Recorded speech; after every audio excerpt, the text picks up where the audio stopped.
Сәлеметсіздер ме, студенттер? Сіздерге мәліметтер қорын құруды үйретемін.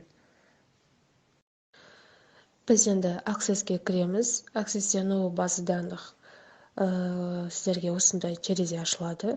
Көріп тұрғандарыңыздай. Access новый база данных. Мынандай сізге терезе шығады. Бұл терезе ештеңе жоқ, көрдіңіз, ештеңе көрінбейді.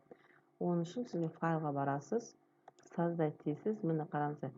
Создать деген кезде бізде пользователь веб приложение бар, пустой база данных деген бар, проект бар, вопросы бар, канал продаж деген бар бізде. Міне көрдіңіздер ғой, мына жақта проект и маркетинг бар деген, факультет деген бар. Бірақ бізге керек, біз жаңа база қойған соң бізге міне пустая база данных керек. Басасыздар, мына жаққа жазасыздар. Сабақ бірінші деп жазамыз, создать дейміз. Міне қараңыздар, бізге мынандай терезе ашты. Бізге уже осы терезе жұмыс істеуге беріп жатыр, жұмыс істеуге. Мына таблицаны көрдіңіз ғой, тышқанын сол жаққа басқан кезде сізге мынандай шығады: сохранить, закрыть все, конструктор и режим таблицы. Біз ең бірінші конструктормен жұмыс істейміз. Таблица дейін деп шығады, окей деп басқан кезде сізге міне мынандай конструктор, режим конструктор кесте шығады. Осы кестені біз толтырамыз, имя поля, тип данных, описание дейді. Осы кестені толтырғаннан кейін біз сақтаймыз, бізге кейін кесте шығады, таблица. Код деген ол счетчик, ол өзі санайды. Қанша біз жұмысқа адам аламыз, сонша бұл код шығарады. Енді осыны толтырайық. Ал міне балалар, біз мұны толтырдық. Міне көрді, имя поля, счетчик бердік. Счетчик бердік, ол есептейді ғой. Атыға біз короткий текст бердік, фамилия короткий текст бердік, әкесінің аты короткий текст бердік, туған күні дата, время бердік, қызметкерді короткий текст бердік, пән атауы короткий текст бердік, телефон короткий текст бердік, және жалақы біз денежный бердік. Денежный бердік. Мына таңдайсыздар, қазір чек, бұл жерде длинный текст, дата, время, денежный, счетчик, логистика деген осындай сізде приложение бар. Осын сізге қайсы бізге нақты керек, соны таңдайсыздар, сонымен басқан кезде короткий текст шығады.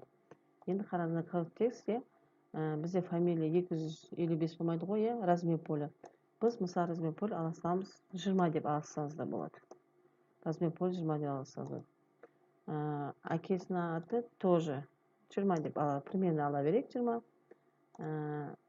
Әкесінің аты да 250 болмайды, поля 20 деп ала саламыз, 20 деп. Дата, время, формат полей бар бізде, маска ввода бар бізде, потом подпись деген бар. Бұл жерге маска вводаға сіздер дата, время жаздыр. Документте қалай болады? Дата, время сол сияқты сіздер тересіздер. Телефонды да тересіздер. Телефонда маска вводаға телефонын бересіздер. Мысалы, телефонды 12 десеңіздер болады.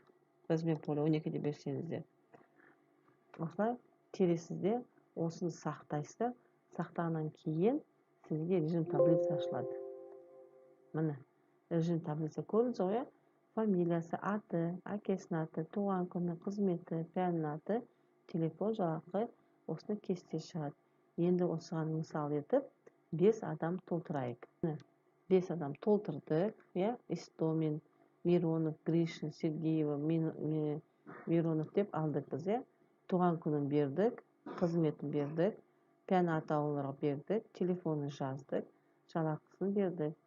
Осы міне екі кестемен біз жұмыс істейміз. Қараңыз, таблица алсаңыз, конструктор бізде толды, кестеміз біздің толды. Міне, сонымен сіздер қазір үйреніңіз, конструктормен жұмыс істеуді үйреніңіз және кесте құруды үйреніңіз. Осымен біздің бірінші зертханалымыз аяқталды. Жақсы, сау болыңыздар.